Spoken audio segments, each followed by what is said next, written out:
वर्षाचा शेवटचा दिवस आहे आणि या दिवशी भागवत एकादशी सुद्धा आहे. तर या दिवशी तुम्हाला एक मंत्र बोलायचा आहे. नवीन वर्ष सुखाचे, समृद्धीचे, विष्णू आणि स्वामींच्या आशीर्वादाने, महादेवाच्या आशीर्वादाने सुखाचे, समृद्धीचे जाळायला पाहिजे. म्हणून यासाठी हा मंत्र जप तुम्हाला करायचा आहे. हा मंत्र जप तुम्ही सकाळी केला तरी चालेल, संध्याकाळी केला तरी चालेल. या मंत्राचा जप तुम्हाला कमीत कमी 21 वेळेस करायचा आहे आणि करू शकत असाल, जास्त करायचा असेल तर एक माळ करायचा आहे. महिला पुरुष कोणीही हा मंत्र जप करू शकतात, पण भागवत एकादशी आहे 31 डिसेंबरच्या दिवशी, म्हणून मांसाहार करू नका. हा दिवस खूप पवित्र आणि पावन आहे. तर या दिवशी तुम्हाला कोणता मंत्र जप करायचा आहे? हा मंत्र जप आहे तुमच्या बाधा, अडचणी, दुःख, दरिद्री, गरिबी दूर करणारा मंत्र, गणेश मंत्र.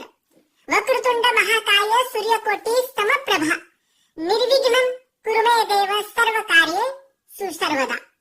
या मंत्राचा जप तुम्हाला 21 किंवा एक माळ करायचा आहे. नक्की करावा.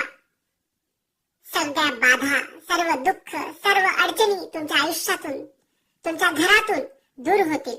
नक्की करा. धन्यवाद.